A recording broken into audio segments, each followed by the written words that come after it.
all sorts of resources here that I can use, all of which are live links. I can see also people who are working currently on earning the badge. So I can click on the name and connect with them and bounce ideas off of them. And then if you scroll a little bit further, there are comments. This feature hasn't been turned on yet, but people who've earned the badge can comment on the badge for other people to read. Kind of a social connection. So I scroll through this and I think, you know what? I think I got this. I think I can nail this. I've read the evidence. I can do this, and I know I can reflect on it. So I hit earn this badge. And it takes me to this area right here, my portal. This is the same place that teachers go to view their transcript, the My Professional Learning, the list of their points and credits. So in this area, if you want to scroll up a little bit, Alicia, there's, in addition to that My Professional Learning, there's now a badges tab. And this is where all of, since Alicia's driving, this is Alicia's portal. So this is where all of Alicia's badges are. You can see that reading across the curriculum is grayed out and in progress. This is another badge that she's working on. If you scroll down a little bit, here's writing across the curriculum, also grayed out with this banner that says in progress.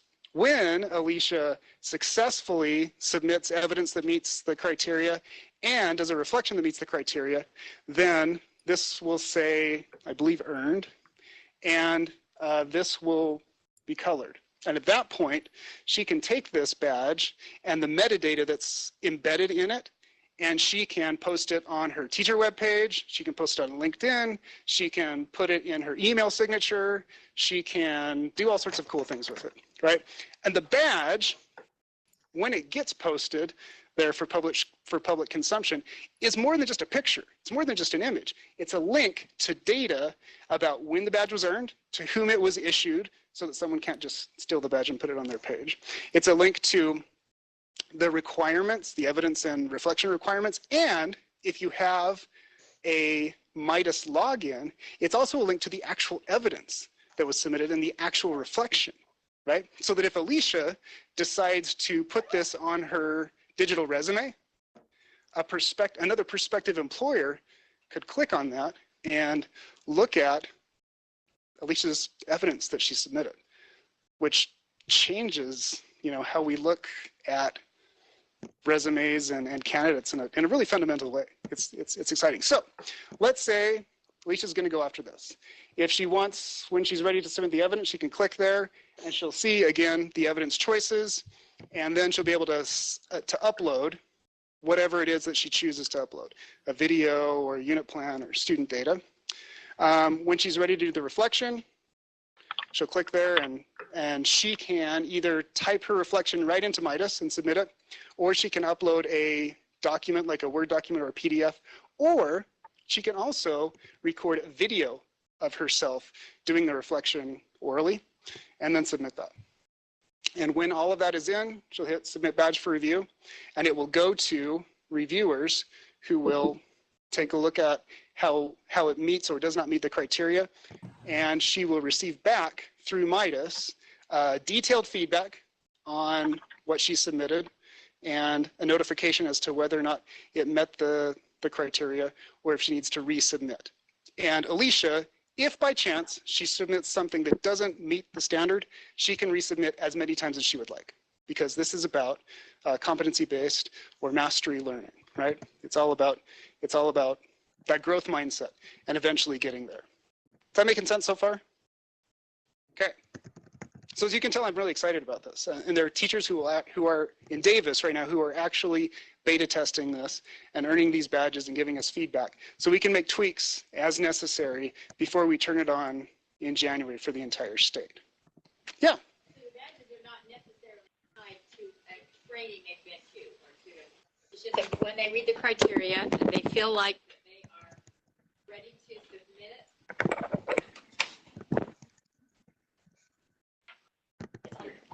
Oh, okay, thank you. So you're saying it wasn't necessarily tied to a training or a conference or anything in the district or state, but you're saying when they read what the badge is about. If they feel like they're doing that in their classroom, then they can go for it. It's not tied to any specific staff development. Absolutely correct. Okay. So Alicia may have learned these skills for using writing as an instructional tool in science or whatever else. She may have learned it by taking a traditional face-to-face course. Maybe she and her PLC did a book study on it. Maybe she watched a lot of videos on YouTube about it. Maybe she's just a complete autodidact, and she just internalized it on her own from the ether around her, and she's just doing it. Again, a badge isn't concerned with how you learned this particular skill or concept. It's all about whether or not you're successfully and consistently enacting it with the people you support, whether they're students as a teacher in the classroom, or whether they're teachers that you support as an administrator, or whatever other educational role that you play. I saw a hand start to go up. Yeah.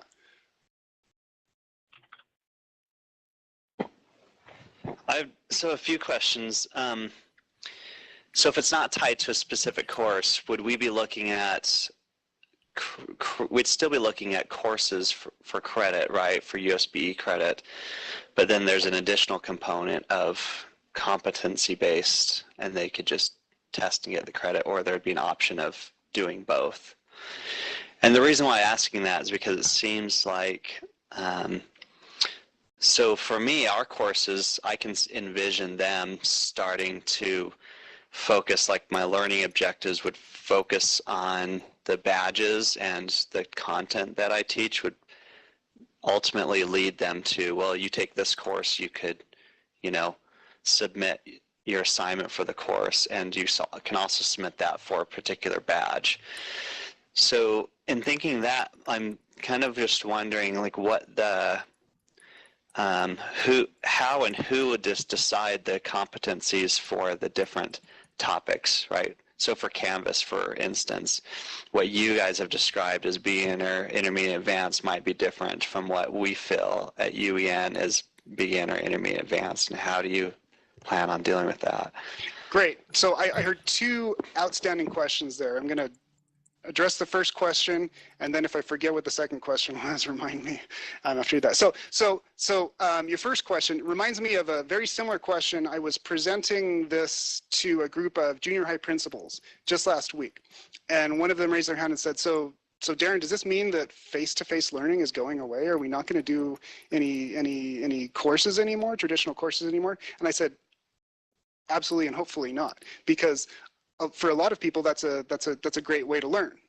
For other people, maybe not so much, but we want to recognize the professional learning that our educators do, no matter how they do it. And so I see, in the way that you alluded to, I see this changing the relationship between, eventually changing the relationship between courses and how we recognize learning from those courses. And so I'm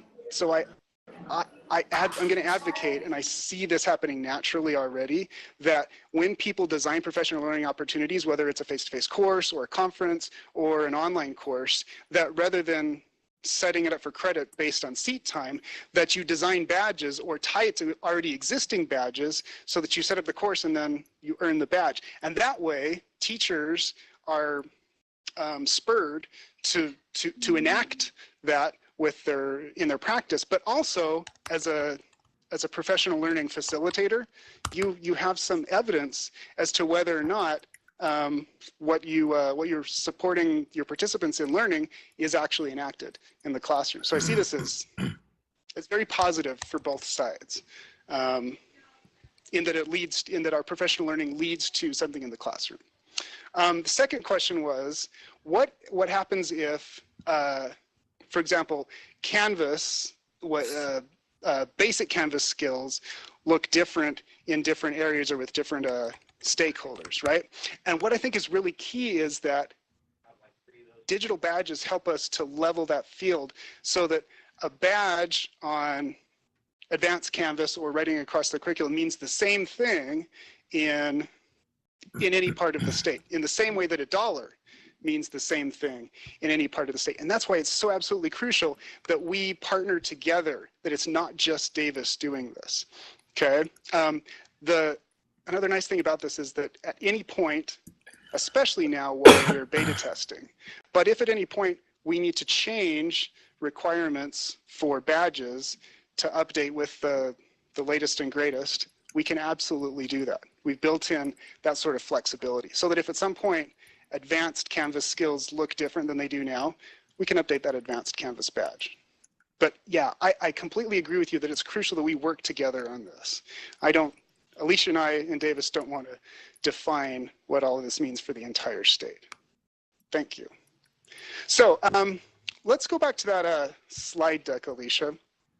There are a couple, you've all already alluded to a lot of the things that I kind of wanted to talk through with you all. Yeah, if you want to advance to the next slide. So your idea about, your question about badging ties into the idea of badge expiration. We've designed badges so that they expire after 5 years. So when a badge expires, it'll appear grayed out so that if a teacher takes, but all the metadata will still be there available. So that if the teacher takes the badge and puts it on his or her digital resume or website or whatever, it'll still show that at some point he or she earned this badge. It's just at least 5 years out of date. At any point, the teacher can then go back and renew the badge by submitting the most current required set of evidence and reflection, and the badge will be renewed. Now, it won't give them another half credit or quarter credit when they renew it. You only earn the credit the first time. But this expiration procedure makes it so that we actually can update the requirements for the badge based on the current state of the art, right? If badges never expired, then it would be really hard to justify updating the badges because it would mean that moving forward, a badge didn't mean the same thing for people who earned it at different points in time. But because they do expire, we can make those changes to the badge so that they stay up to date. Does that make sense? So can you see it? This was something that we had a lot of discussion about as to whether or not badges should or would expire.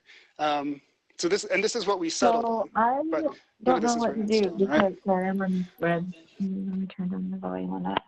So it's interesting because like a college degree doesn't expire, but this does, and that's just an interesting concept. Which I don't know. There's pros and cons of each. I can understand why it's difficult to decide that. Yeah. And we had that same discussion, right?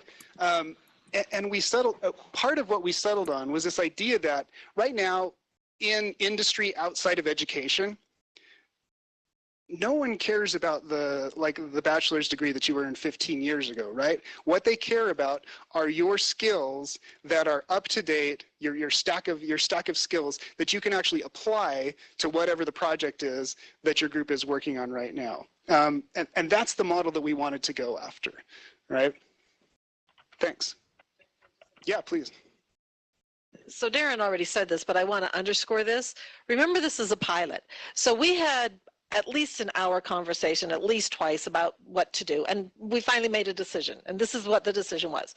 But because it's a pilot, if we decide that was the wrong decision, we can still change that. And that goes for this whole entire project. I mean, that's why we wanted to start small and then grow it. And so I see. We're coming to you today with a plan, but just it's not written in stone, as Darren said. Lucky.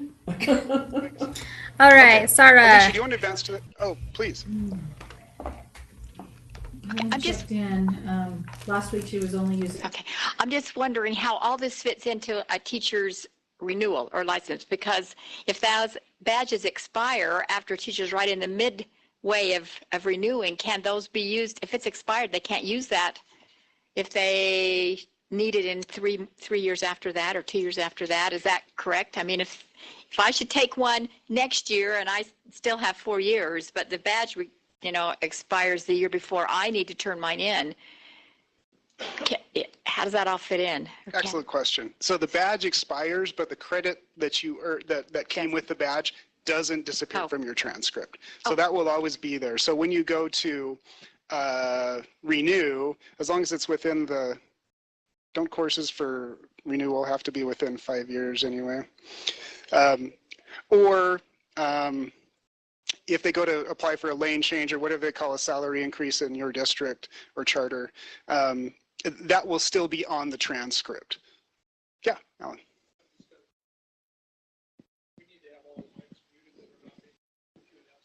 Okay, so there was a request from the people online to mute your mic if it's not being used, so we're not picking up background noise. Yeah. Sorry for so many questions, but has there been discussion of, so you mentioned like relicensure, but is there also a discussion about endorsements and tying this to endorsements somehow, or has that not been discussed?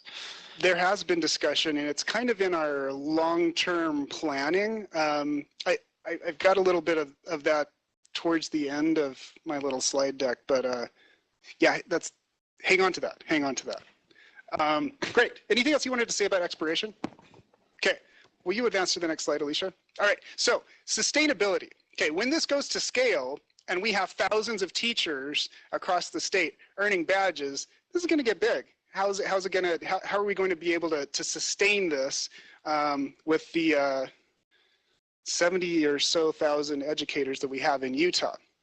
So we've gotten approval from the state board to charge a review fee in the same way that lots of badging organizations do review fee.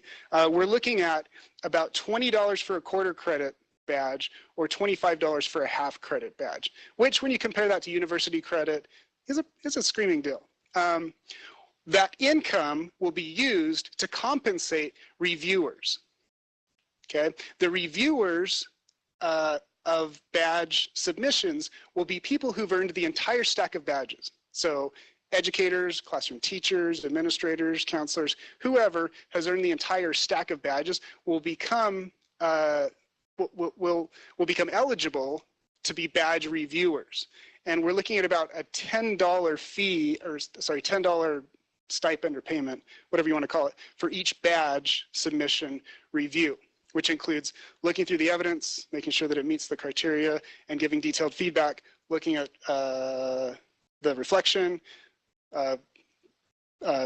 reviewing it in terms of the criteria and giving feedback. Okay, so we'll use that to keep this sustainable moving forward. By the way, I'm open as to whether or not those are reasonable fees. They seem pretty reasonable when I look at university credit and other credit sources, but we're open to push back on that too. So that's sustainability. Do you want to move forward to the next slide, Alicia?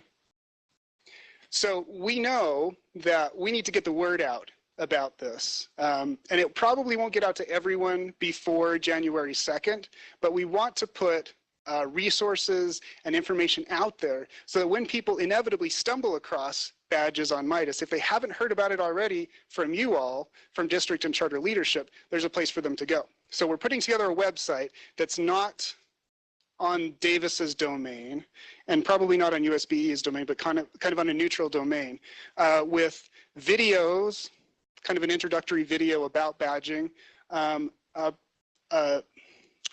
what we call a micro PD, which is basically a presentation that's already put together, a slide deck and notes with embedded videos that you or a principal or a specialist in your district or charter or anyone else could present to teachers or leaders.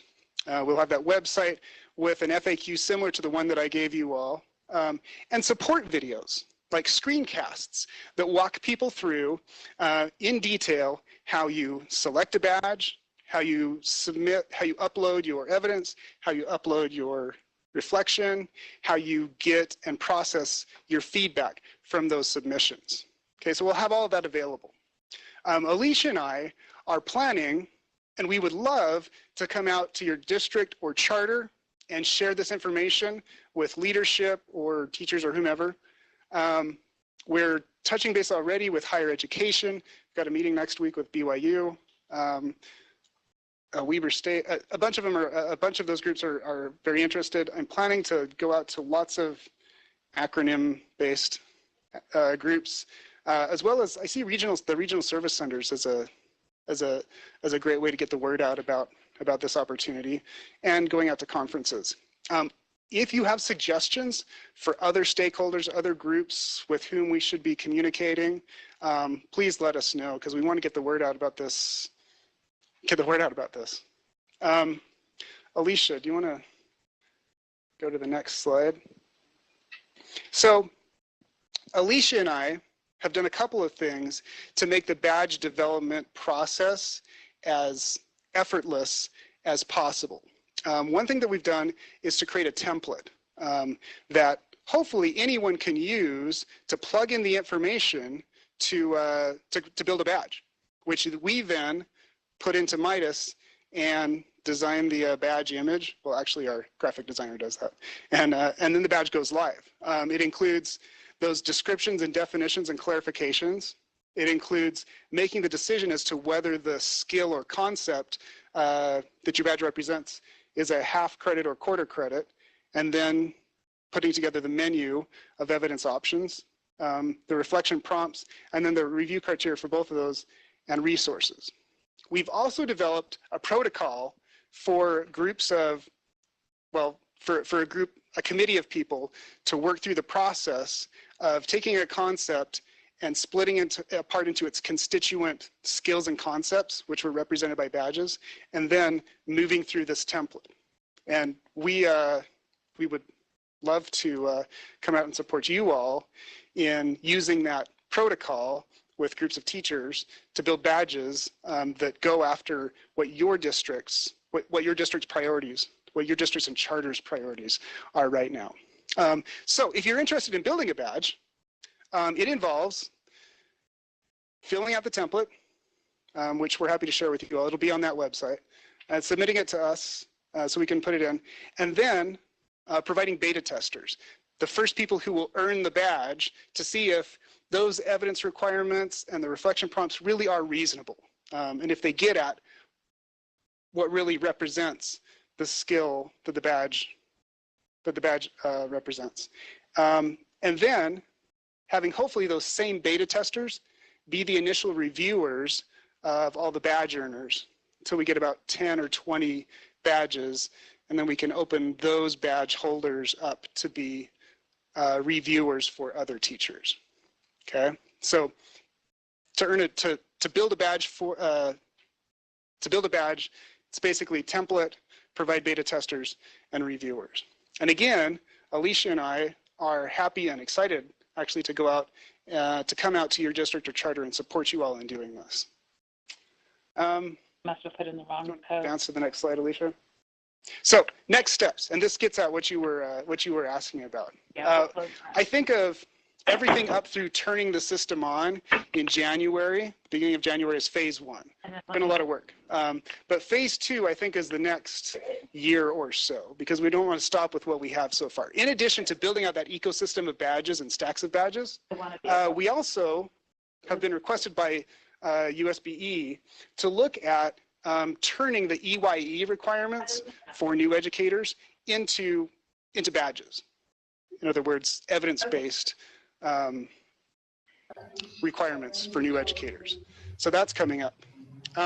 We're also looking at creating an external badge equivalence framework, which means everyone is doing badges right now. I know UEN's doing badges. There are badges in Canvas. Microsoft's doing badges. Google's doing badges. NEA's doing badges. Digital Promise is doing badges. Everyone's looking at this right now. And it would be really nice to have some sort of a system so that if I've earned a badge in Microsoft's badging framework, there's a way to fold that in and recognize that within Utah digital badges, within the state's framework. So we'll be working on that.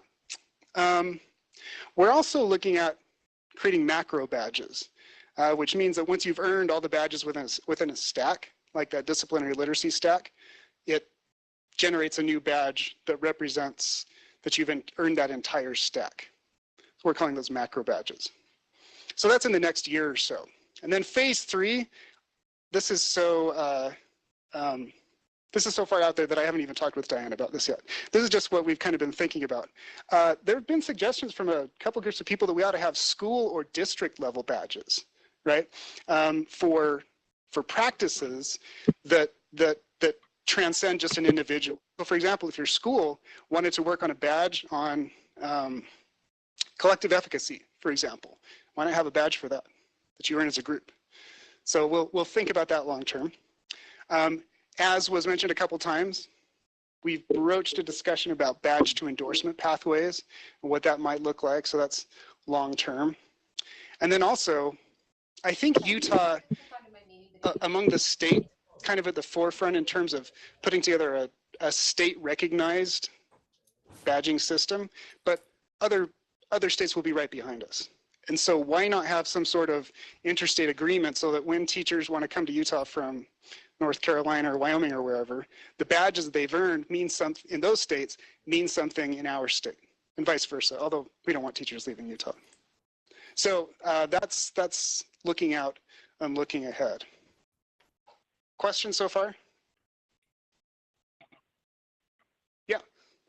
I'm interested in what platform are you using to develop the badges? Did you develop your own template? Are you using a platform from a company?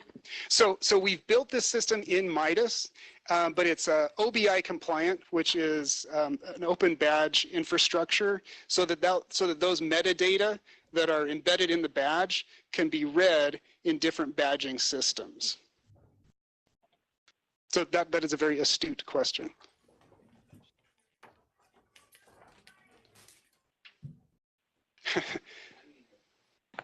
I want to ask about the badge artwork. Yeah. Who's designing that?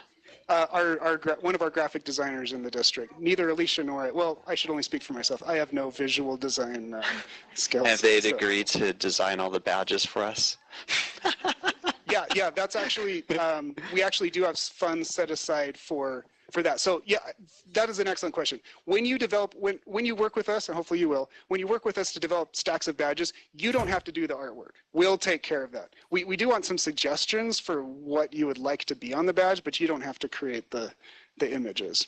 And we've created kind of templates of what those badges look like so that they're consistent and hopefully attractive across all the different stacks. Yeah, great question. Anything else? You mentioned about hosting. If you want to talk to UEN, you can talk to me about the website hosting piece. Oh. We'd more than likely be able to do that for you. I was hoping you would say something. I'm not the web manager, but I can pull some strings over there. I think it's something that is right along with what we do, so should work. Yeah, it would be really easy for us to put that page on that page on Davis District's domain, but we don't want this to appear to be or be Davis's project. It's the state's project. So UEN is the really natural place to put it. So thanks. I will definitely reach out about that. So if you want to go to the next slide, Alicia. That's my contact information. I don't know why I didn't put yours on there. Sorry, Alicia. But your contact information is on the back of this inventory of badges. So you can contact either one of us and let us know what we can do to help you in moving forward with this. By the way, I don't know if you've had a chance to scan through this list of badges. The top group is what's actually going to go live on January 2nd. And you'll notice there are lots of holes in here. These stacks of badges don't in any way represent the constellation of skills that teachers need, that educators need to be effective. These just happen to be what are top of mind in Davis right now based on our district and superintendent's priorities. I know that there are many other priorities and other important skills and concepts that are left out of this right now. And that's why it's so important that we as a state work together on this. So scan through this, and if you see a glaring gap, reach out. If there isn't anything else, Diana gave me an hour, but I haven't taken a whole hour. I don't know if anyone's going to be too brokenhearted if I don't take the whole hour, though. But I'll hand the mic back to you. Okay. Thanks so much, Darren. I hope that you can see the vision, to start to see the vision of where this might go and feel comfortable in this space of not being able to answer questions. So your questions about endorsements, yeah, we don't know. Remember, we're also redoing licensing right now. So right now, we don't know what relicensure looks like. We don't know if it's going to be points. It probably won't be points because our feedback says people hate points.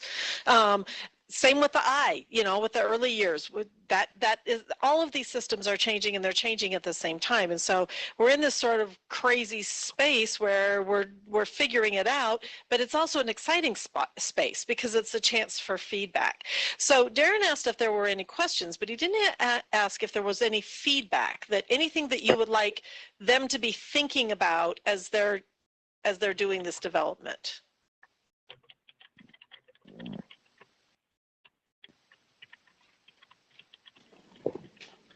Well, I've spoken a lot, so I don't want to take up the time, but I mean, personally, I think this is awesome, and we're totally on board, and we've been wanting to do something statewide for a long time, and I think it'll be beneficial to all the teachers and help coordinate PD across the state in a better way.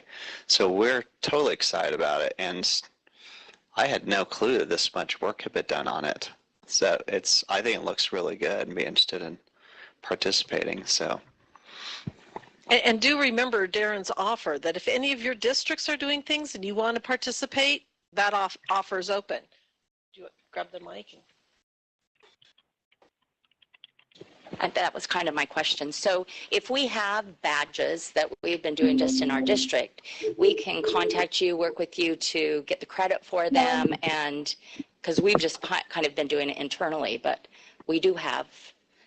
Well, they're set up a little differently, but do we just contact you and work with you to make that transition? Thanks. Yeah, get in touch with me, because I know different districts have been doing badging here and there. And so contact me, and we'll decide if it makes sense to just rebuild the badge within Midas, within UBadge, or if it makes sense to hold off and work together on building that framework for equivalency. My preference is to build the badge within Midas, and if you've already got the badge going, why not, right? That's my preference, but yeah, we ought to talk about what's the best route to take. Can I say something else? Since maybe I have 5 more minutes. So I see this. Here's my hypothesis. I think that once teachers experience this, and the way that it honors their different learning styles and their different pathways and their ability as a professional to say, here's what I need to focus on to improve my practice. I think that once teachers experience this, the very first thing that they're going to ask and say is, why aren't we doing this with our students?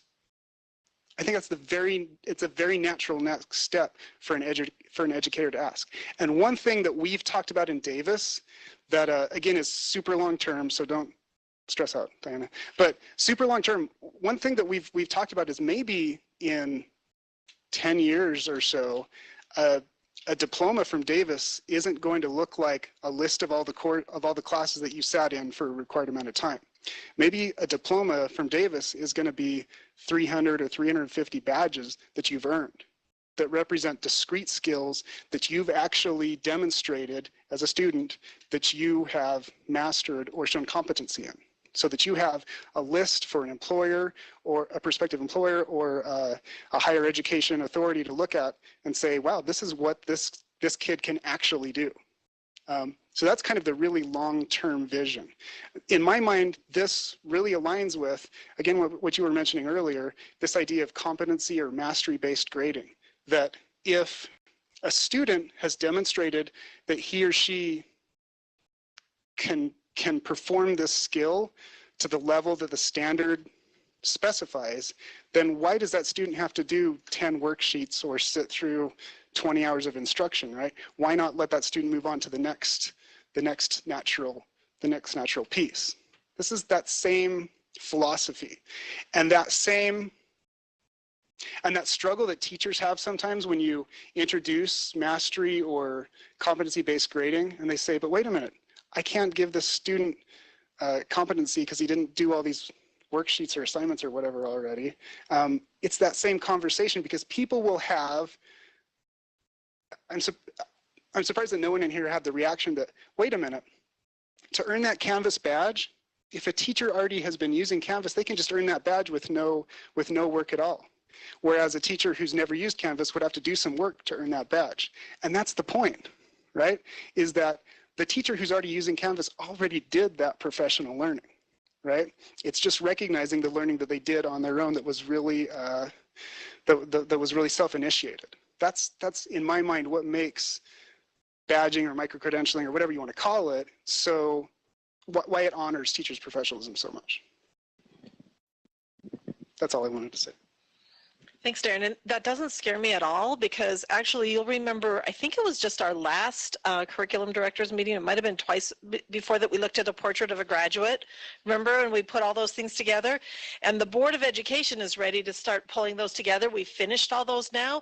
And that's exactly the kinds of things that they're talking about. So not only are math and literacy and social studies and science and health important, but so are things like being compassionate or being trustworthy, or all of the things that came up in that portrait of a graduate conversation. And there might be ways of honoring those with badges. And I see our current Board of Education as being very supportive of that kind of thinking as we're moving forward. So I don't think it's scary at all, and it might not even be 10 years. It might be more like 5. I mean, who knows? It's a conversation that's happening nationwide right now in a very big way. So thank you so much, Darren and Alicia, for bringing that to us today. We had intended to continue this conversation by talking about micro-credentials with Jeannie Rowland. Unfortunately, Jeannie isn't able to be here today. And so let me just say this, and I think we kind of already covered it, but when we think about how does this fit with things like initial licensure or relicensure or endorsements, these are all questions that we really want to pursue. And to think about how do we honor the professionalism of the teachers? How do we evaluate grain size on some of these things? You know, I mean, that seems to be a little bit difficult right now. How do we compare badges or micro-credentials to university coursework? And maybe there's places where it still has to be university coursework, but other places where the badge is the thing to do. These are all questions that we're really grappling with here in our office, and would love to, like, any of you that have thoughts about those kinds of things, we want to hear from you, because this is a direction that we're going and we have to figure it out. And so let's put all of our brains together and figure it out in a good way. So since I'm talking about changes in licensure, one of the things that we've been working on is some standards for the pedagogical assessment. You may remember that when in the last legislative session, they changed the statute around teacher licensure, so that in January 2020, the current level 1, level 2, level 3 system is going to disappear, and it is replaced with a system that has associate licenses, professional licenses, and LEA specific. The gateway from the associate, which is for student teachers, people coming from alternate pathways, some teachers coming from out of state who maybe have less experience, or where states had a different set of standards than ours.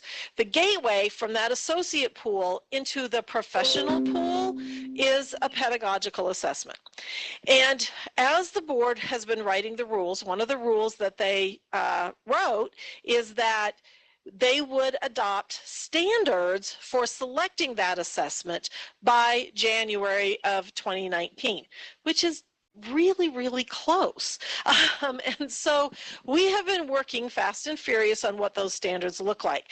I'm going to turn the microphone over to Shonda in just a second, but the thing that you want to think about is we're sometimes willing to let teachers into our classrooms that we know are not quite as prepared as others. We've already seen that statewide. When you hire an APT, when you hire somebody on an alternate route, when you turn a class over to a student teacher and the mentor teacher walks out the door, we've already accepted that sort of lower bar for a lot of teachers. So how do we differentiate between that kind of acceptable, it's acceptable to have them in the classroom, we know they're not going to harm children, they will advance student learning, And what we're going to say is, this is a professional. This is the license that goes for the rest of your life. We'll figure out renewal later. But this is the license that marks you as the professional teacher who is highly qualified, if we can use that word, even though it's not part of NCLB anymore, who's highly qualified in the classroom. What is that difference between those two teachers? Because this assessment has to get at that. Okay, so what we're talking about today is not the assessment itself, that will come later, but how will we judge which assessments we are willing to use for this purpose? What are the standards for that assessment? So with that, I'll turn it over to Shonda. Okay, so to start out with this, we're going to play around with this just a little bit.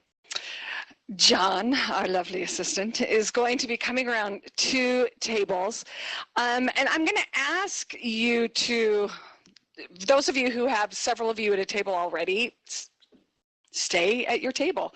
Those of you who are kind of more outliers, come join one of these or create one in the back there. I'd love to see 6 to 8 of you at a table if you just want to turn around and join this group here.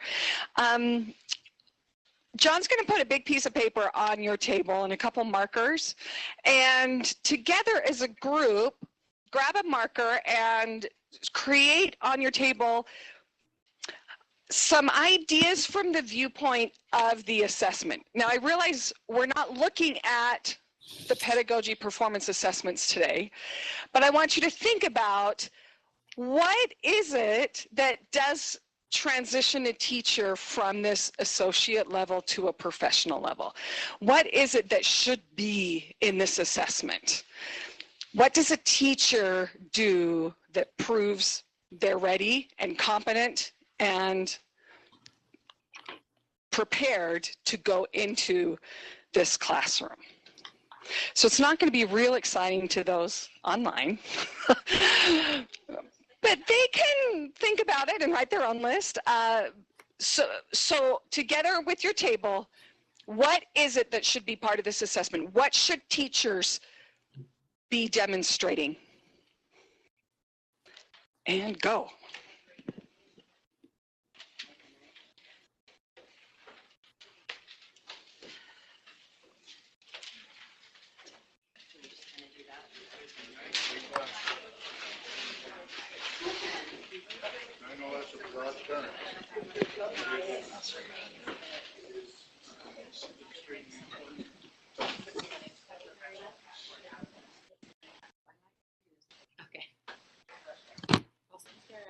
Thanks, John.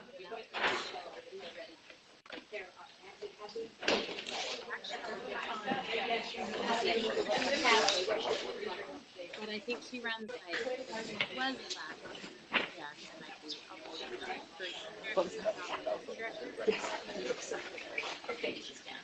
We need to know how we're going to assess this. Or are we just putting down? Don't worry about the how yet. Okay. Just the what. They need to be able to make fancy. So that should be part of an assessment. That should be part of. What should the teacher do? What should the teacher have to do? Be able to do? To prove that they're competent? Yeah. So what are the actions that the teachers do? Oh. Yeah. Now we talk about a teacher being competent to teach. What is that? But what is it? What does that actually Okay. look like? So yeah, what does the teacher do to show, demonstrate their competency?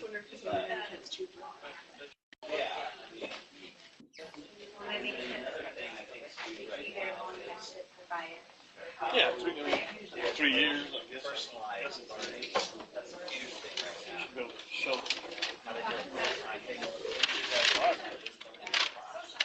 At least approaching. It's a tricky question, right?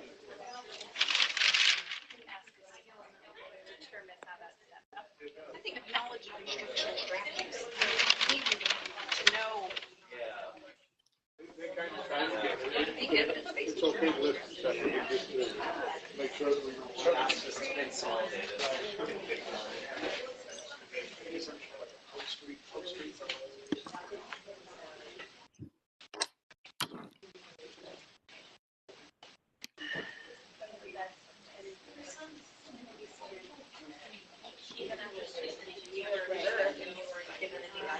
I could have answered the right thing. I'm sure it would. Doing the shoulders all right.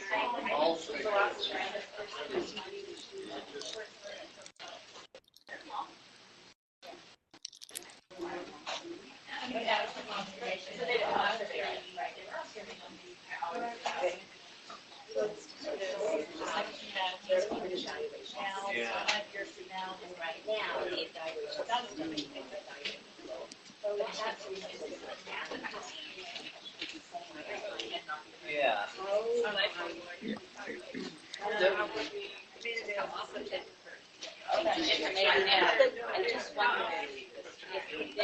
Yeah, and also think of that though, their engagement with their PLCs. You know, that's kind of part of that. I don't know how to word that exactly. Yeah. Yeah.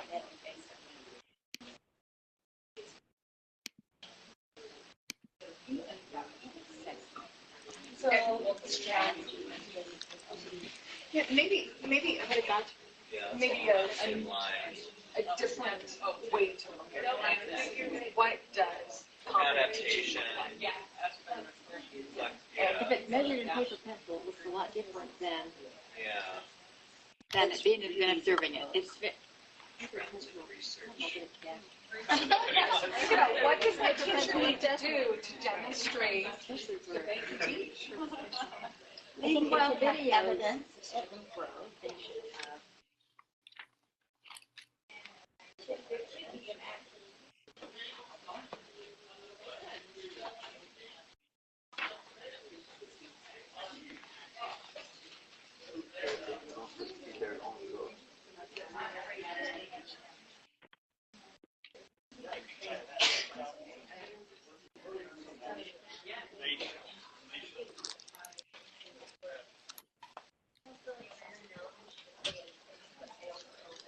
Give you another minute or two. I realize your lists won't be all inclusive, but we'll see what you've got.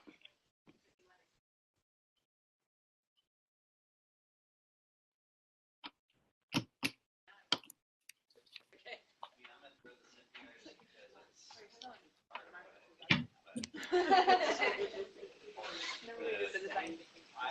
am always hoping that teachers will be proficient in technology to the extent that they can help their students be prepared for the workforce that they go into, expect and integrate technology methodologies into their teaching. So it's somewhere that being technology, but being using and teaching. Well, not just using the technology, but the talking about the psychology. Well, yes, that can be part of it, but I don't think Not just you know how to tie certain words. Yeah, I mean, I think that's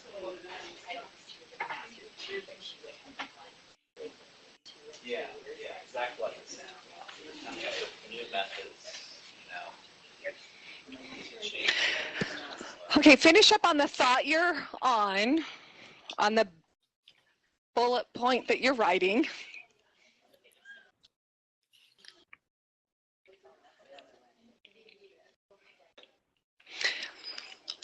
And what I'd like to do is to hear from each table group. Share a few highlights. We don't need to hear every single thing that you wrote down.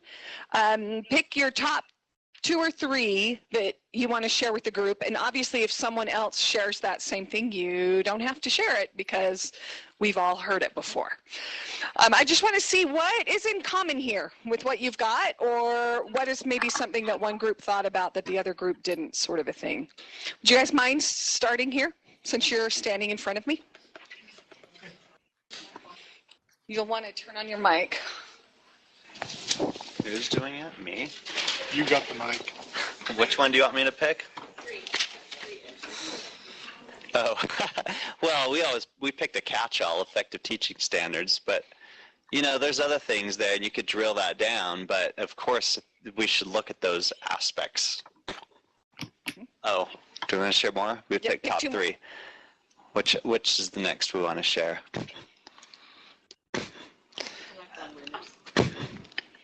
Yeah, so being a lifelong learner, actively participating in PLCs, you know, they may belong to, the continuing ed aspect of that, and I guess there's demonstrated leadership that goes along with that in the school.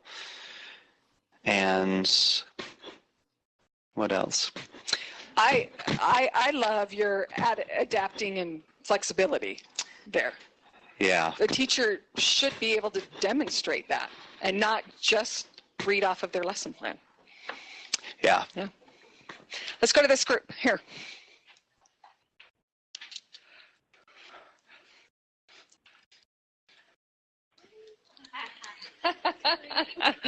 Just share a few different things.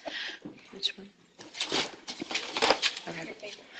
Let's see. We think they should be able to demonstrate differentiated instruction, demonstrate that the students are actively engaged rather than having a lot of passive engagement, and we would like for them to effectively be able to manage their classrooms. The bane of all teachers, especially newbies, right? Okay, we'll come over here to this group, share a couple of new ideas that haven't already been expressed. Go ahead. We were really looking at willingness and willingness to access the induction programs, support structures that districts offer, because districts might offer those, but if they're not willing to access those and be supportive of those, that would not work well. Also demonstrated effective teaching over time, not just flash in the pan. Alignment with standards and assessments for instructional design and pedagogical knowledge content specific. I don't know. Yeah, I think that content specific is important, right? That it's not just teaching skills, but what is it?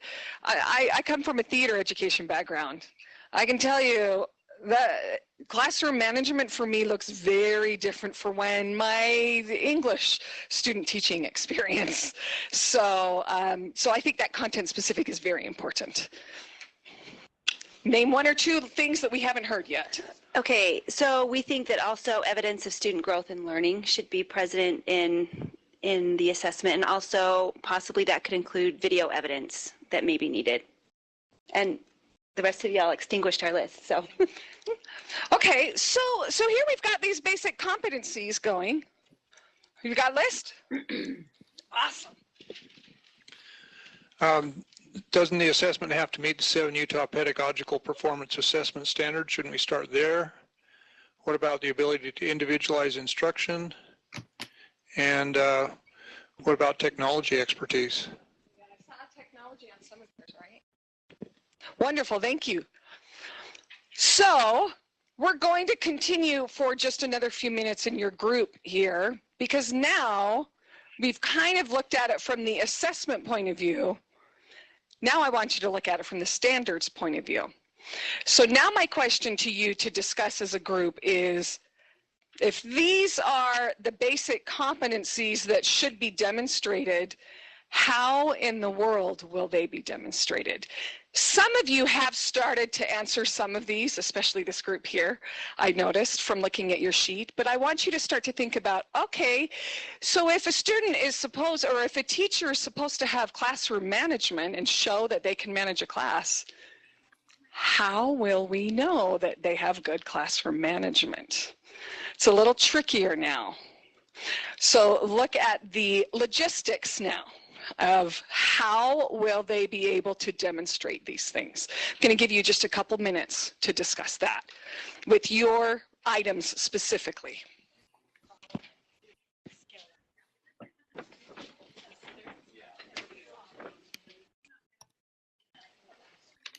So you guys have already like done the work on this question.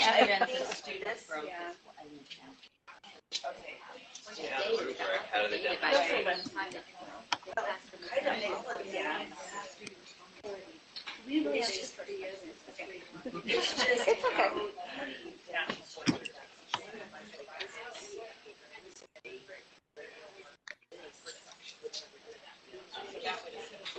Yeah, go ahead and write that in.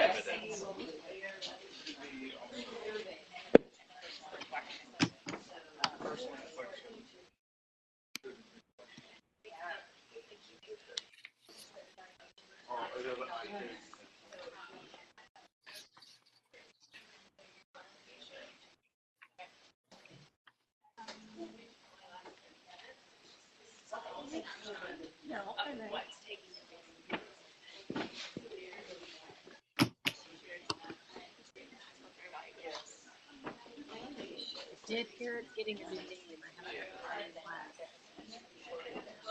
They've already changed it. I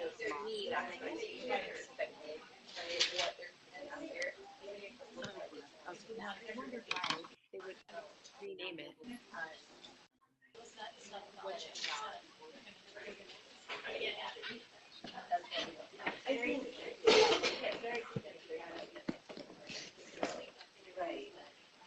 I did actually see a case. I just thought that was something different.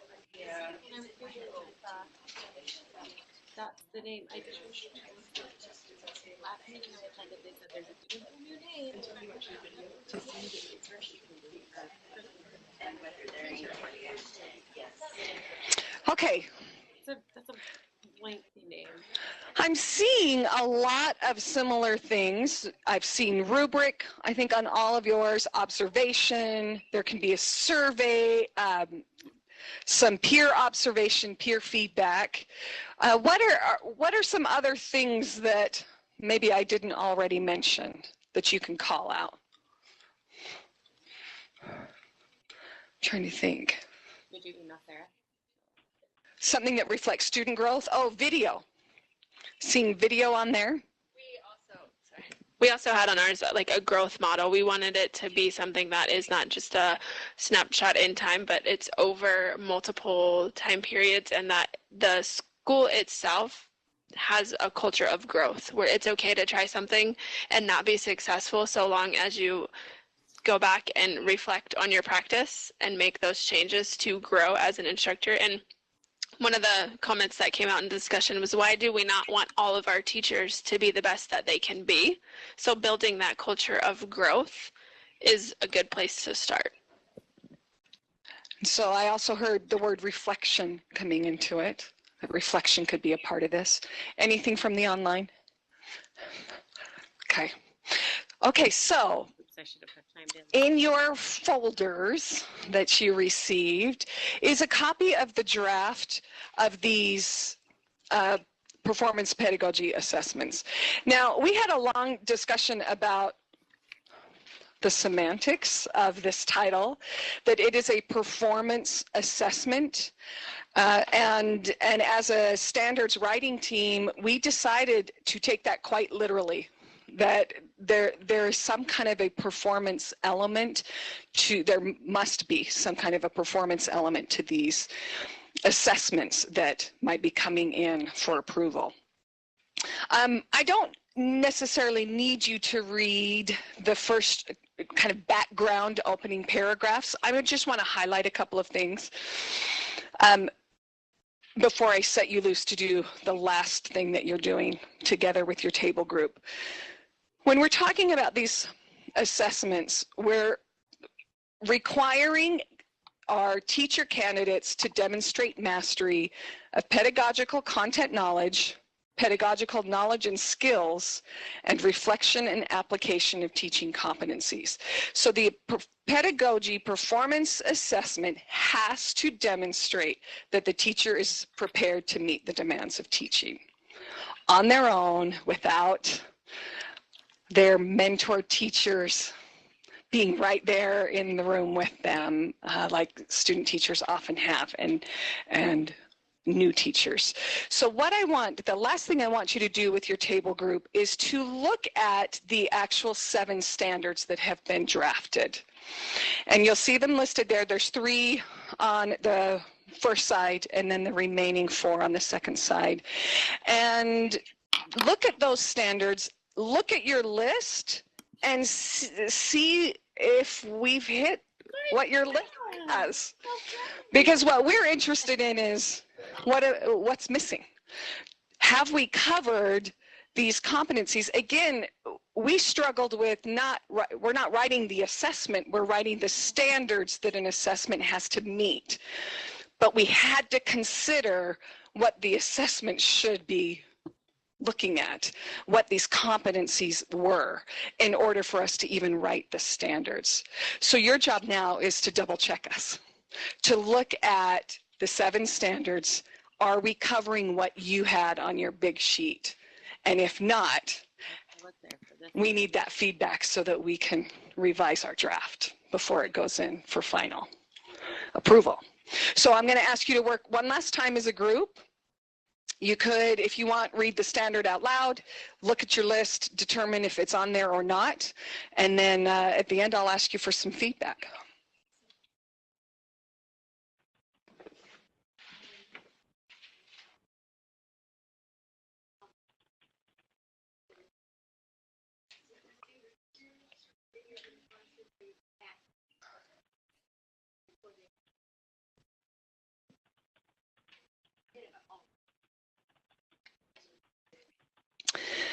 By the way, in the first 3 standards, it references the effective teaching standards. They're summarized there.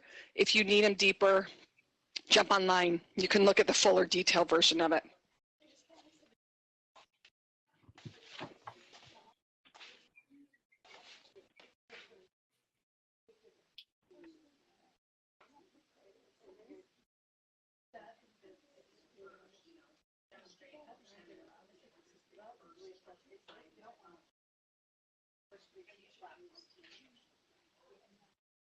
Sixth grade content.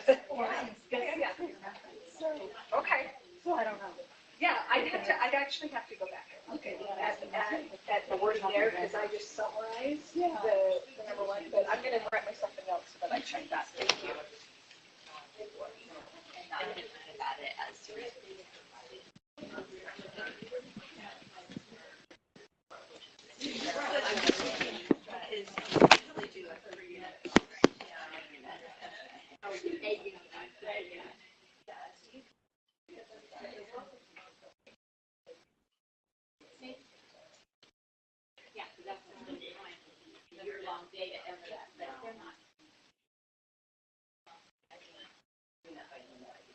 So most of our teachers would come in right out of the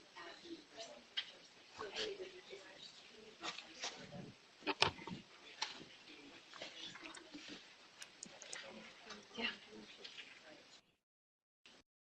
Yeah.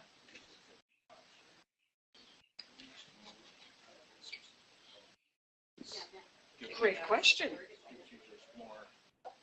An expanded view of what research. Awesome. I'm going to take a note. Thank you.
Take a note so that you'll share it, so that I'll write it down.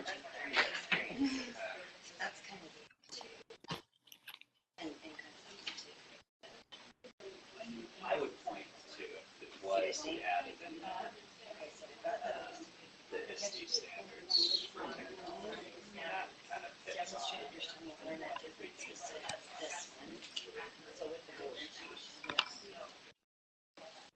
demonstrate the ability to create classroom management, active engagement in learning, and using Here.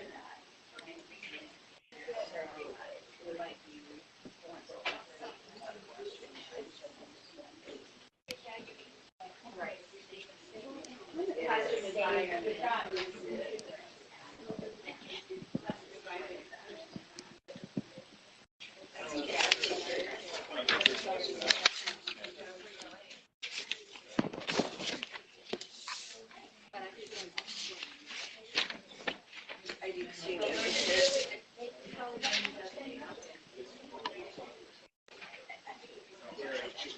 How to manage that.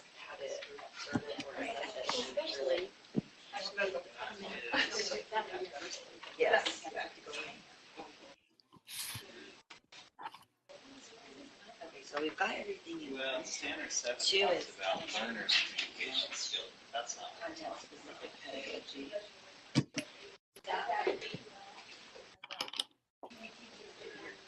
yeah.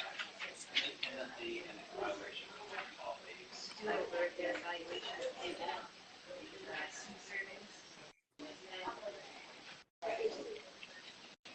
Independently and in collaboration with colleagues uses a variety of data to evaluate the outcomes of teaching and learning and to reflect on and adapt. Oh, that's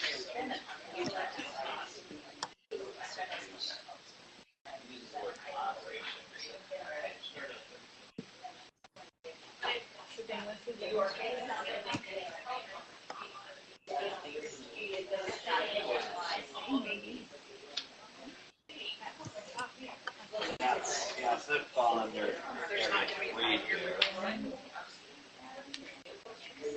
But So based on the core standards that reflects the test and that like I can integrate a science one.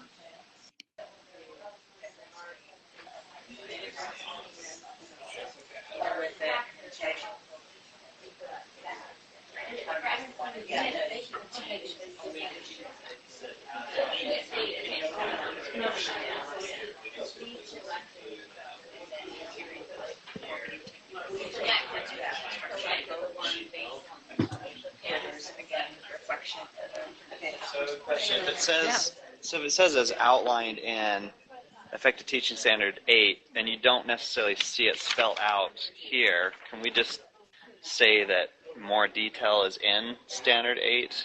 Or do you think that needs to be addressed more specifically in this? Is there a specific Well, the one, concept that you want zeroed in on?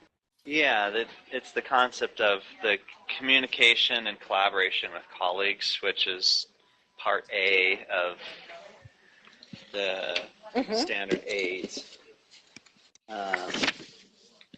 You know, but A here, you have written down abilities to continue to evaluate and adapt teaching practices, but it doesn't talk about the collaboration and communication that happens with So in colleagues. other words, you want that called out. It's important to continue to evaluate and adapt to your practice, but if you're not able to effectively communicate with other stakeholders, then all of the data analysis, the change in practice, the instructional decision making that happens, if you can't articulate clearly, then you're not going to be that.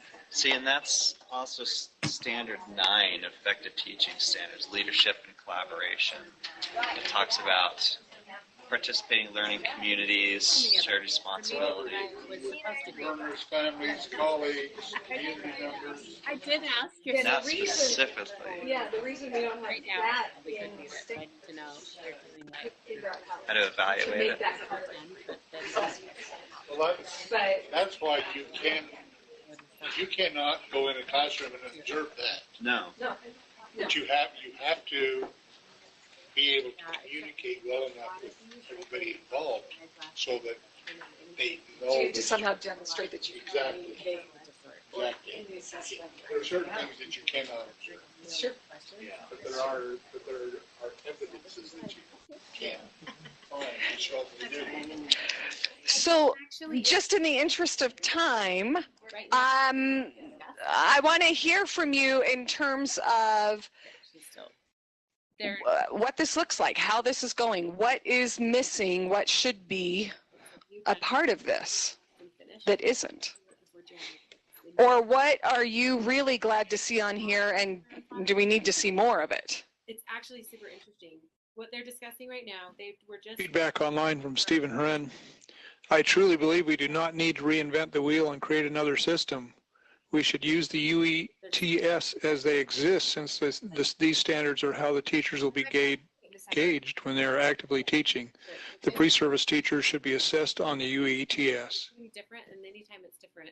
Like they're talking, like, look, these are the things that... Okay, what other feedback do we have? They're doing this with other groups. I know some of you have grabbed me as I've gone around.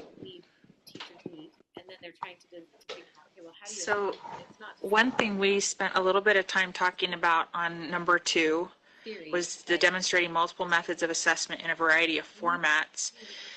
If there could be a way to really explicitly clarify, because there was some discussion at our table, is it the purpose of the assessment, so the conversation between formative and summative and how they use that, or is it that they're demonstrating their ability and their knowledge of how to use multiple different types of assessment to match the alignment between the standard, the instruction, and the assessment. Those are two very different things. And so we just feel like there could probably be a little bit more clarity there. Are we getting at the purpose of the assessment, or are we getting at the alignment aspect of assessing? Wonderful. Thank you for that feedback. If you want to read it. What else that I haven't already captured? So from my UEN standpoint, my UEN hat, I would like to see something about technology and, you know, as outlined in the ISTE standards for educators. And there's some crossover in those standards, but there's others that are not. But I think just a call out to that. Another kid like holding himself. Thank you. Another one. So dramatic. They really are. Like this. Yeah. It seems to be missing the collaborative piece of teaching. Aren't funny, and you're acting like you're free. And I've heard that from a couple of you, a few tables. Can you, in 30 seconds or less, share with me an idea that you might have on how that could look so that we can get that into the... We actually had that discussion as a writing team, and we were like, how can they demonstrate this? And we weren't quite sure. So I don't know if the brilliant minds in this room have an idea of how we can slip that into these standards. And it can be demonstrated in an assessment. I don't know how she does everything she does. That's kind of the same reaction we all had. I think that some districts have pretty structured PLC processes, so it might be able to be worked in somehow that they take an active role, that they have evidence of taking an active role in planning and in working together to identify the needs of students on a larger scale versus just in their classroom. Okay, thank you. I've noted that. What were you going to say? Oh, something totally different? Well, we are agreeing with that, but the comment from Liz was if that exists, those PLCs exists in the district or school, which hopefully they do. Okay, could it possibly be for those that don't have the structure of PLCs or the luxury of having that? Some small districts, that's tough. But could it be that they demonstrate association through a personalized learning network, online networks, or other resources besides face-to-face? Could they use something like that to help demonstrate collaborative, support? Awesome. Yeah, I've noted it. Thank you.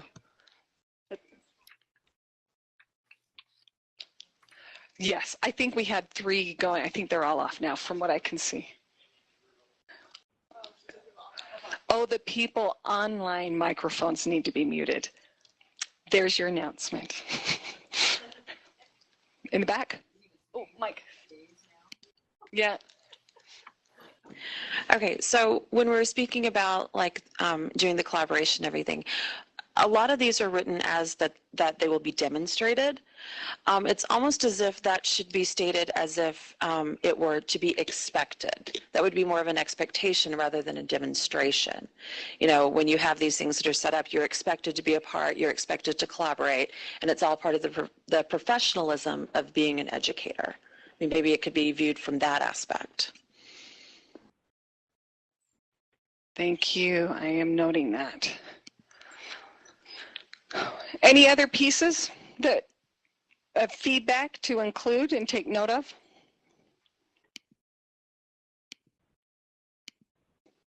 Okay. So you either should have received or should shortly receive a survey about the performance assessment standards. If you've already received it, maybe you've already taken it, I don't know. Please do distribute that through your network, through your LEA.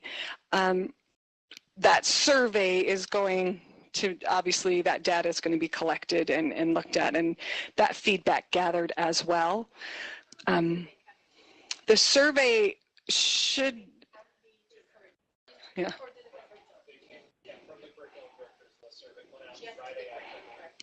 Yes, it went out Friday.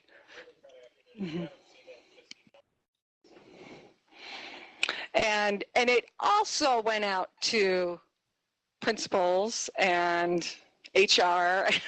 We tried to hit a bunch of avenues, and it can go to teachers, it can go all the way. But we encourage you and those that you're going back to and sharing this with to complete the survey and help us as we continue to revise and polish and finesse these standards in order for us to be able to look at the assessments that are going to be coming in and determine, is this assessment going to demonstrate these competencies that we need to see from these teachers? Thank you. Thank you, Shonda. While you were working and I was listening into one table, I realized that there's probably a couple of things that I need to clarify about this process and some of the other things that are upcoming with the licensing. So what Shonda has passed out to you is actually going before the board on Friday. They will be considering this exact document in committee, partially because they set a January 1st deadline, which means we had to send something to them for the board meeting this in November. And so normally we'd like to get our public feedback first and take a more polished document to the board.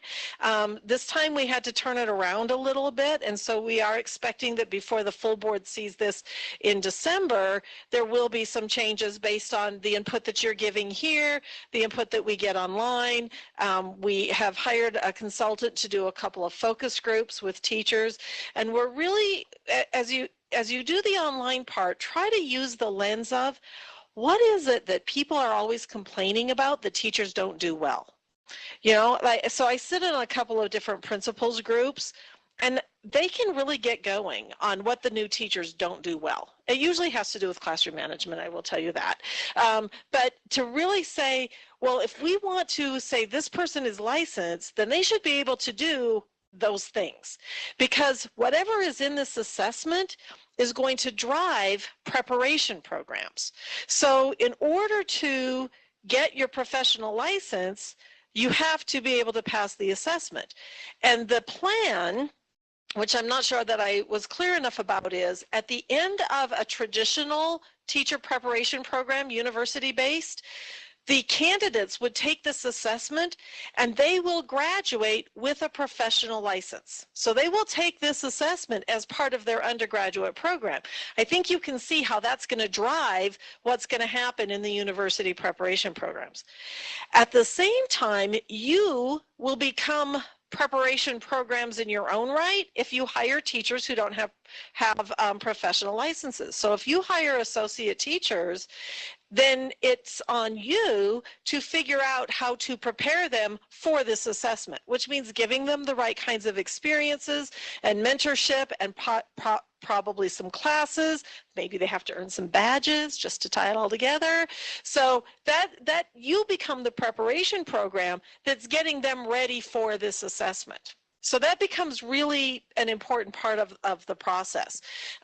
We will also be adopting or kind of doing a model program for you to use if you want to. So some districts, when APT came out a couple of years ago, really developed very complex programs that are already in place that'll probably be just fine as preparation programs.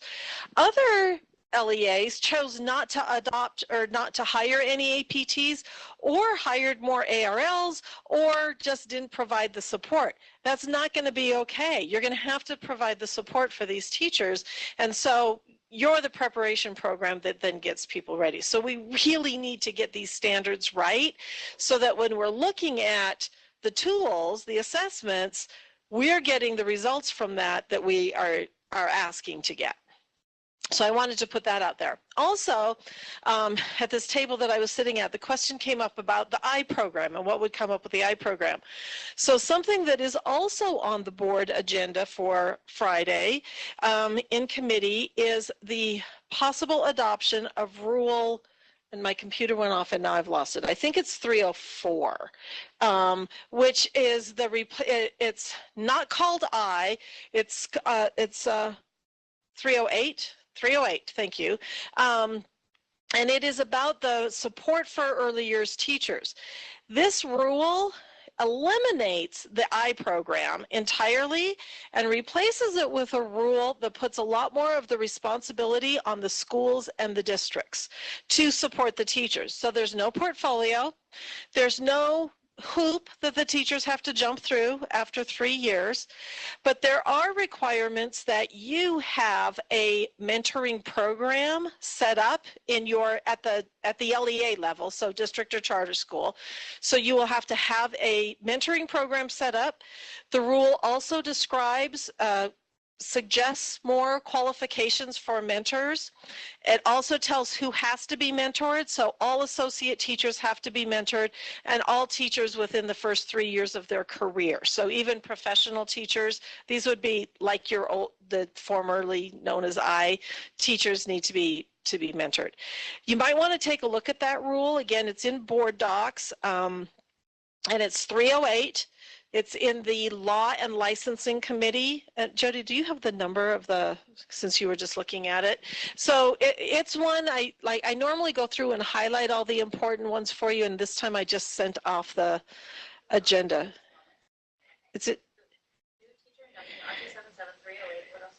The number of it, like it's the agenda item. 2.2. Okay, it's 2.2 on the agenda. So if you want to check that out.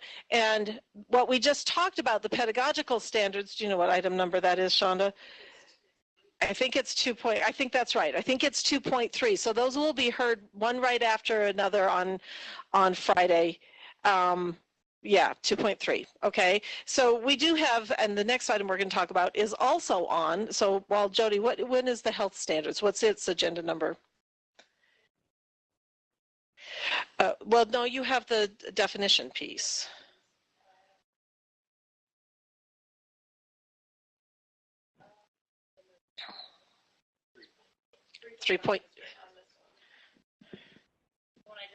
It's 3 point something. So in a minute we're going to be talking about the health standards, and I'll turn this right over to Jody, but just so you know what that particular item is about, a couple of the board members were asking about definitions in the health standards, and we normally don't include definitions in any of our standards, but the board asked Jody to come back with the definitions for some of the things.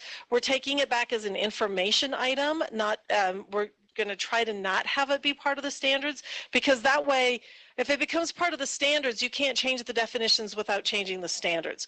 And in health, there are always new kinds of things and ways of looking at things, so we want to be a little bit more flexible than that.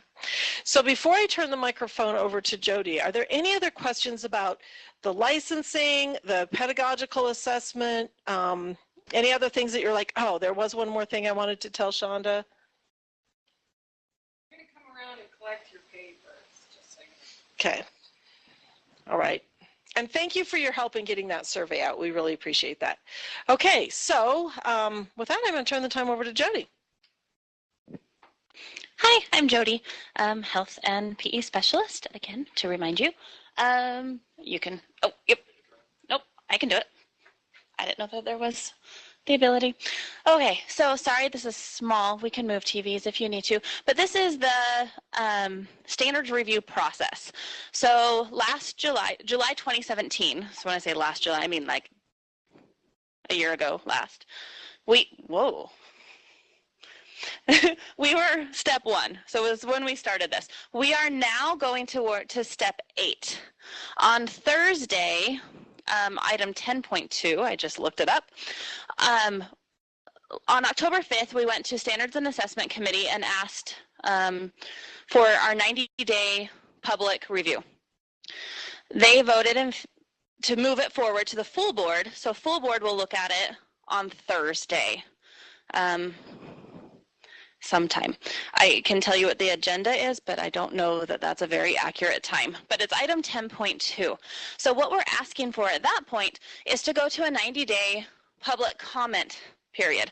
We'll have an online survey.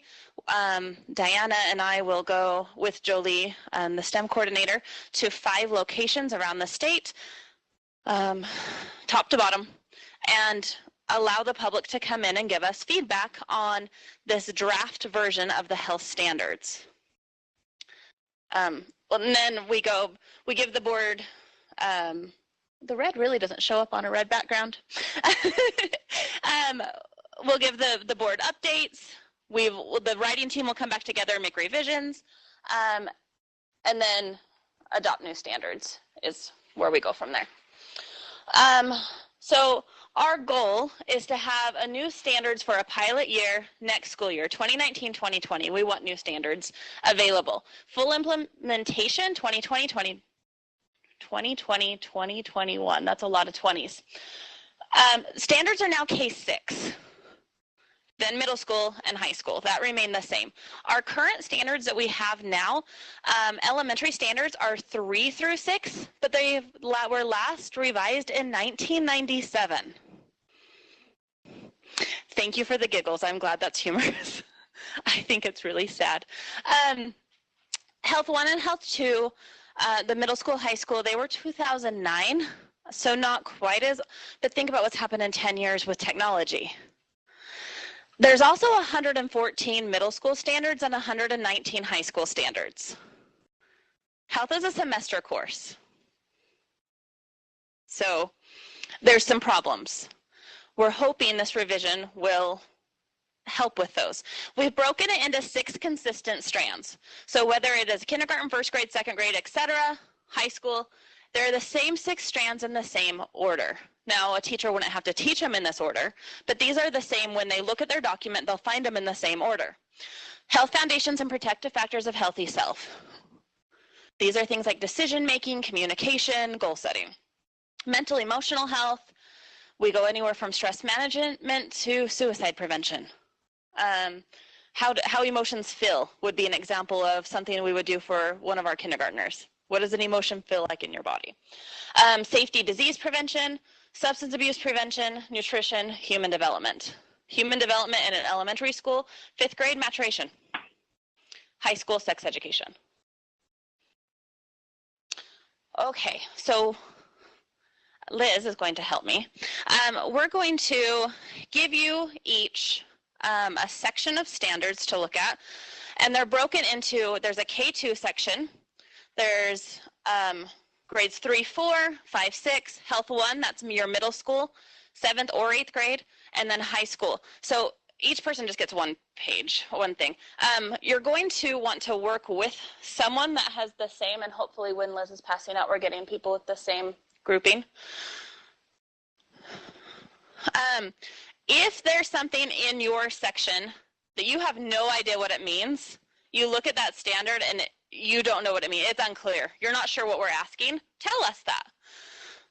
Is there something concerning? You have a question? Write on this document. I will collect this document at the end. Is there something positive or constructive that you would like to share with us? anything that's missing. So you're looking through this and you're like, wait a minute, why didn't you say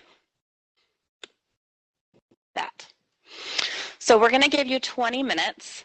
Hopefully within your table, multiple of you have the same group level. Read through your group, and I will be coming around if you have any questions.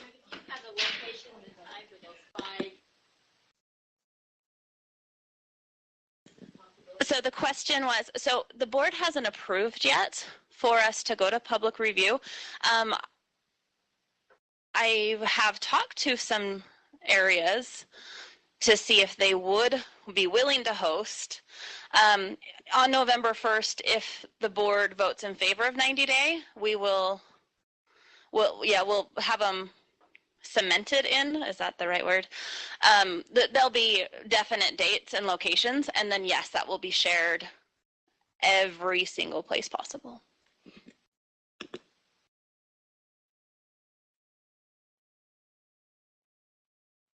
Oh, and if you're online, John Collins sent you an email with these standards so you can participate online, because that was sent to you like, I don't know, 20 minutes ago?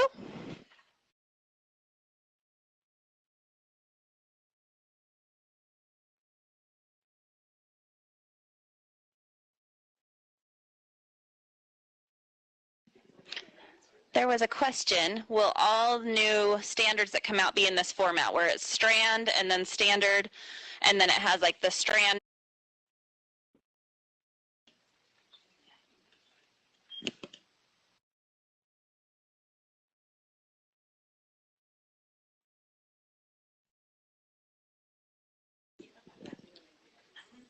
Coming around, I heard a couple comments, and there is scaffolding. So what's taught in kindergarten looks much different than what's taught in 4th grade or middle school or high school, and it builds. So by the time the student is in middle school, so if you're like, well, wait, how do they know what a nutrient is? Because they learned it already. They learned it in elementary school. And each year it progressively builds on each other. There's vertical alignment between grades. One other thing, because the board has not released these standards yet, I am going to ask that you keep the paper copies with me. So I'm going to come back and collect them. So look through them, make all the notes, but they are mine at the end of the day.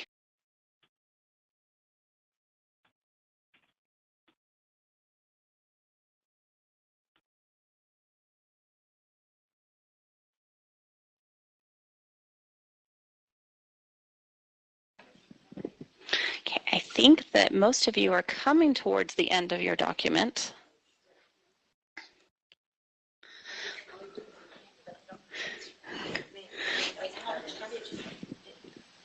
Let's try to wrap up in the next like 5 minutes max.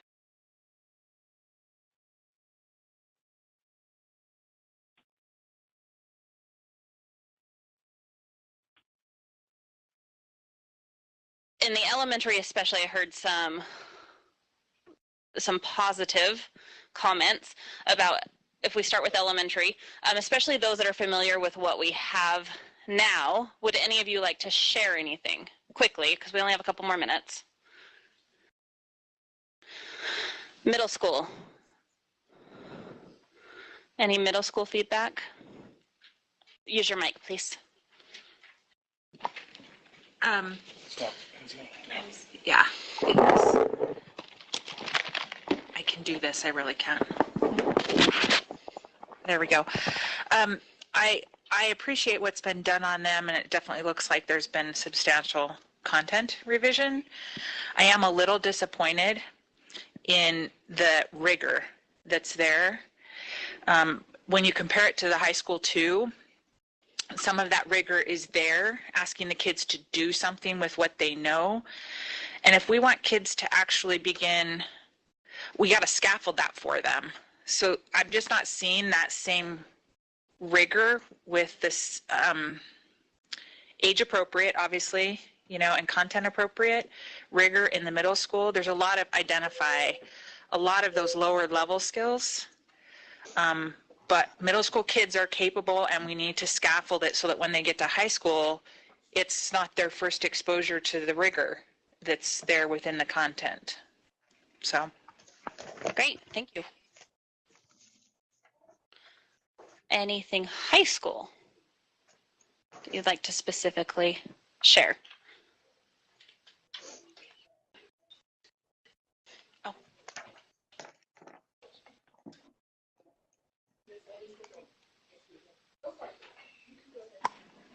Okay. We appreciated the emphasis on social media and media in general. It was used frequently throughout it and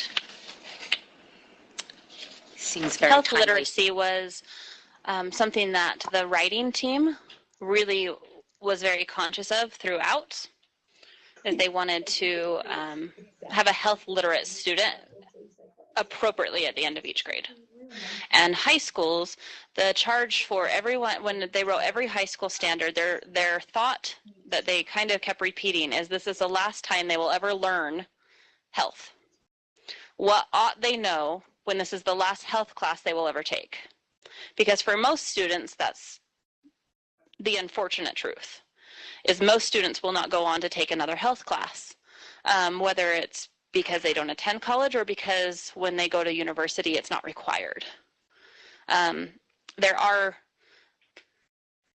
like general wellness classes, but they're not necessarily health classes. And there's ways that you can take a PE course instead. So health isn't necessarily required ever again. So we really wanted, some of the health standards talk about talking to your physician, talking about prescription drugs that you're, so it is really the last thing that they do.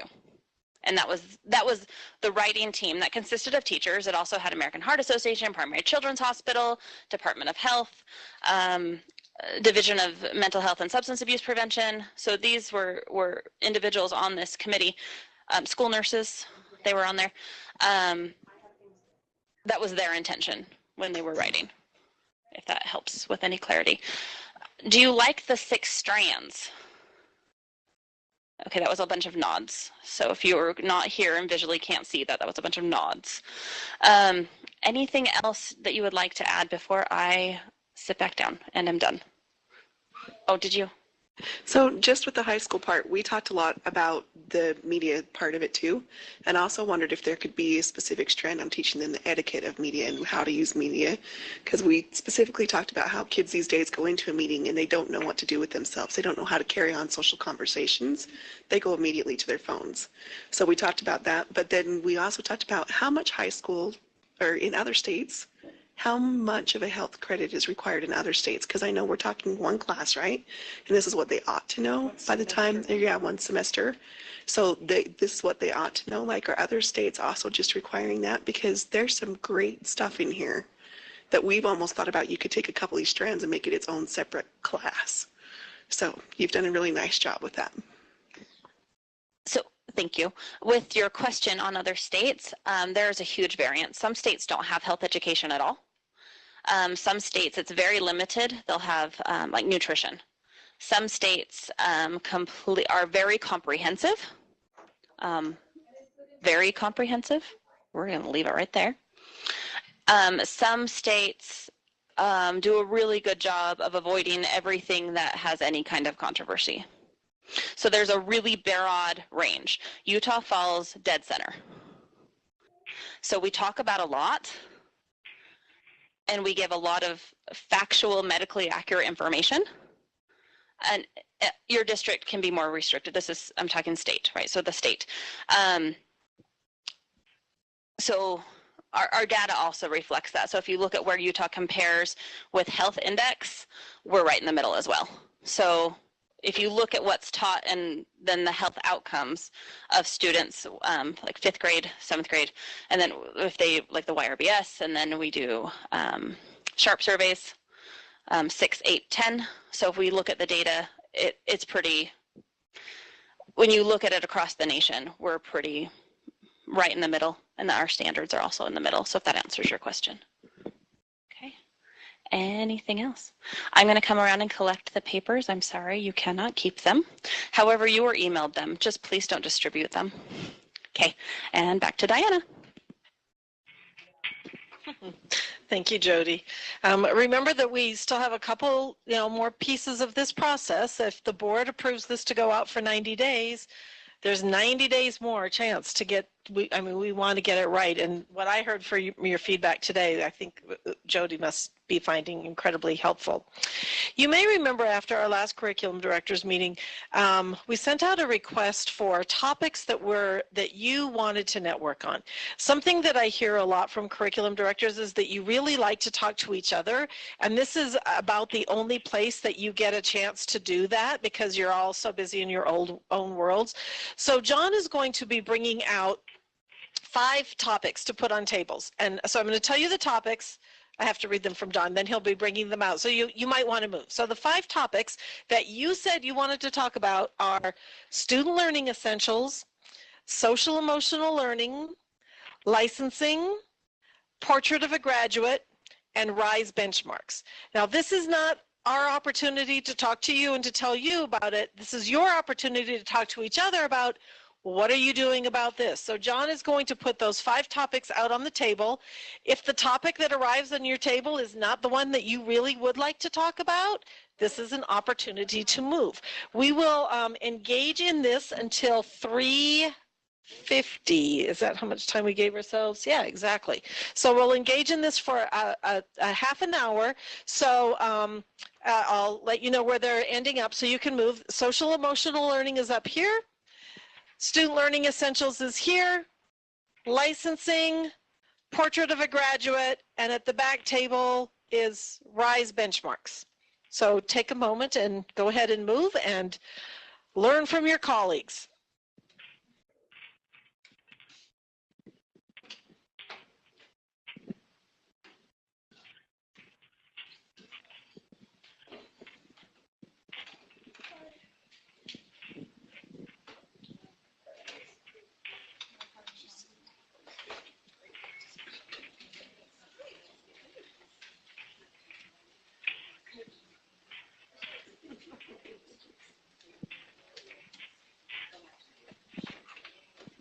Remember, this is your opportunity to find out what is happening in other LEAs, to see how they're approaching these issues, and to share.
We just have one final piece today, and that is I'm going to turn the time over to Alan Griffin, who's going to talk to us about RIMS.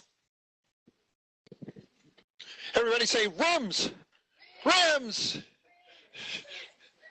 I'll wake you up, come on. How many of you have used RIMS? Be honest. Okay, good.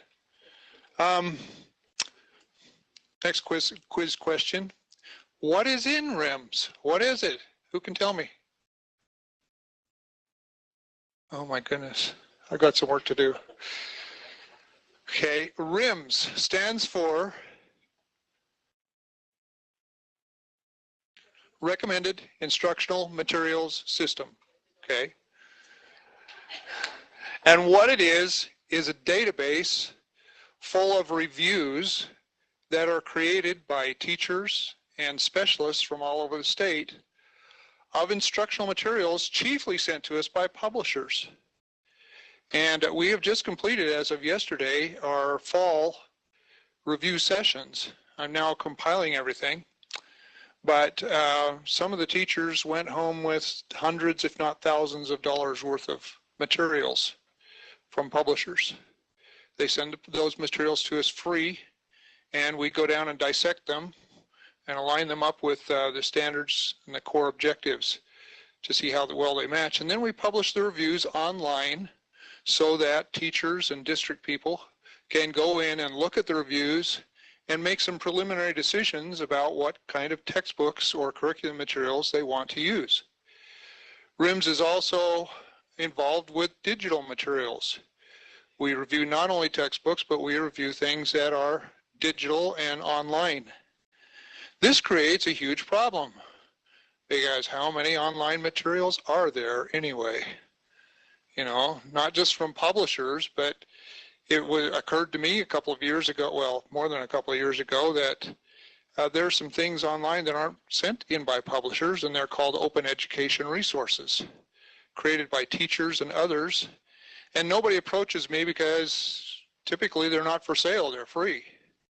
Nobody approaches me to have them marketed and have them put on RIMS, and so we've been kind of trying to dig them up and find them and make them available because we want our database to be open and available to everybody and have lots and lots of materials that are recommended for use in the classroom.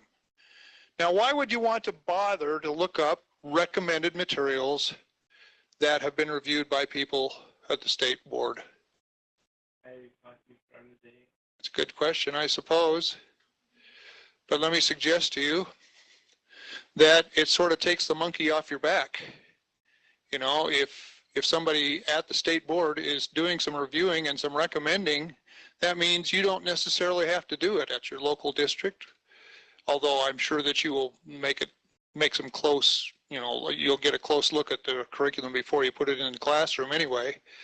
But at least it does a little bit of sorting for you to help you find materials. On the other side, it also takes the monkey off your back if the material turns out to be objectionable or violate state law. And that would never happen, I know.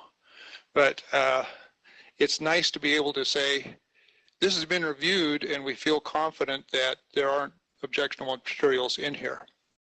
One of the really nice things about our review process, and I saw this happen just yesterday, is that our specialists and teachers that come in know where the objectionable things are in the curriculum, and they can open the book and find it real quick and let you know that, hey, you know, we probably ought to advise teachers about these particular materials. So that's what's in RIMS, and I want to give a little bit of an advertisement for it, but I wanted to really talk to you about a couple of new things that are happening with RIMS, and wanted to get your input a little bit. We should have had Justin Brooksby give this next part of the demonstration, but one of the things we want to do with RIMS is to review all kinds of curriculum that's coming in. And UEN has just added to Canvas Commons 88 new curriculum offerings from BYU. How many of you have heard of that or seen it? Okay. We're starting to review those and put the reviews in RIMS. They have already been looked at, and I'm not sure what kind of criteria they have been used, but they've been vetted already by the people of BYU and also some other curriculum specialists. Do you want to mention any of those particularly, Justin? Yeah, I don't know one by name, but I can tell you that all the courses were put together. I can tell you all the courses were put together by Utah teachers that BYU hired to develop these courses. And a little bit of the background of why this came about was that we were able to get a statewide contract for Canvas, but a lot of teachers were telling us, well, what do we do now with Canvas? It's going to take me 2 or 3 years to put content into Canvas. So that's when several districts were already using BYU Independent Study. Told them to come speak with me about it, and we thought it was a great idea to adopt that and provide it statewide. So we do have a 5-year agreement, but we did think it was important that the content was reviewed by USBE and put into RIMS. So it's going through that process right now. But as you can see, there's a lot of courses. There's 88 courses that have to be reviewed, which is a lot very quickly. And we'll have probably 100 courses available by February. So it's a lot of work. But I would love to have any feedback from all of you on these courses if you look at them, and provide that feedback back to BYU, because we want to make sure that it's content that you like and that's well made and that you will use. Thanks, Justin. In addition to that, we are reviewing open education resources as we come upon them.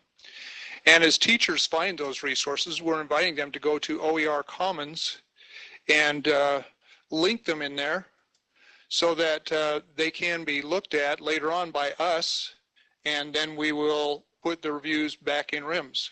If you go to RIMS right now and you look for a publisher by the name of OER, that's where you'll find the ones that we have reviewed, okay? So there's a lot of new things coming.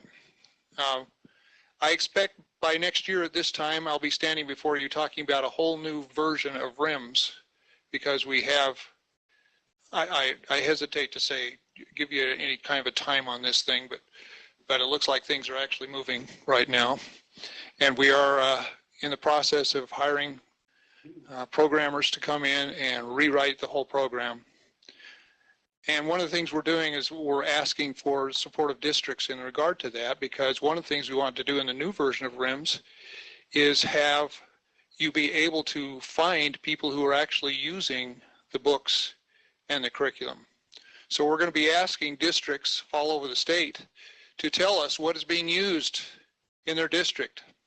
It's not by way of endorsement at all, but it's an aggregation.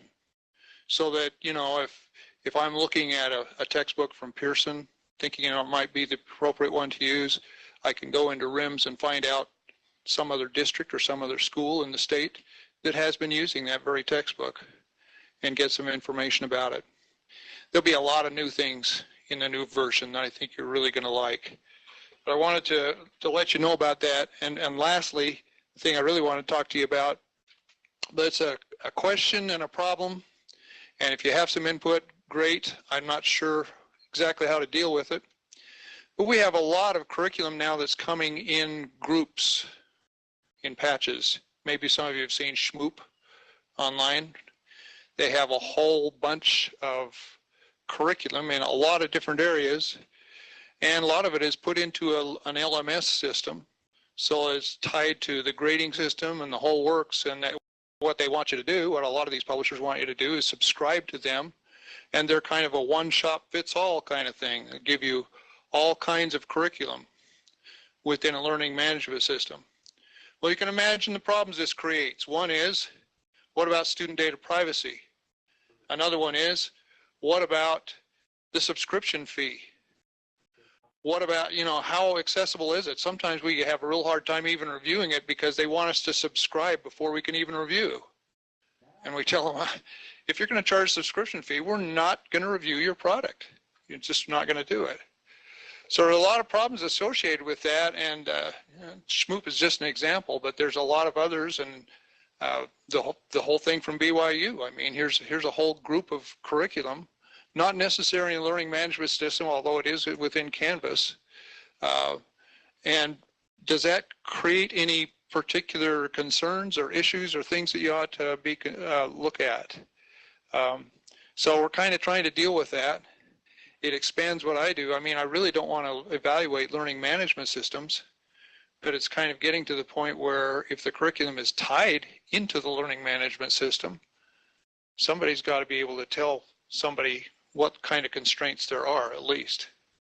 So that's where we're headed with that, and that's more than the time that I wanted to spend with you. But there is a handout here for you on your table that lists some of the things that we use as criteria for evaluation, if you want to see more information about that.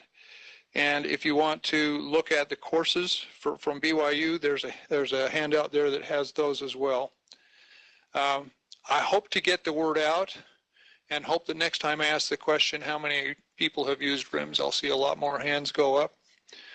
That's my goal, and I think as we develop a new software program that's going to be more user-friendly, that'll happen. So thank you very much for your time. Thank you, Alan. So that's all we have on the agenda. Do you have anything, any burning questions, any things that you want to talk about? Or do you just want to get out of here 5 minutes early? Okay, well, as always, feedback is welcome. I would love to know what you would like to see in the November meeting. I'm pretty sure we'll look at the science standards the same way we looked at the health standards, because they're like coming up next. And there was also a request that we do an update on licensing and where we are on that. So, but that's only 2 things. So if there are more things that you have that you want, just let me know and we'll craft the agenda around that. So thanks for coming, and make sure you get validated so you can get out of the parking lot. That is our new lovely system. So anyway, have a good day.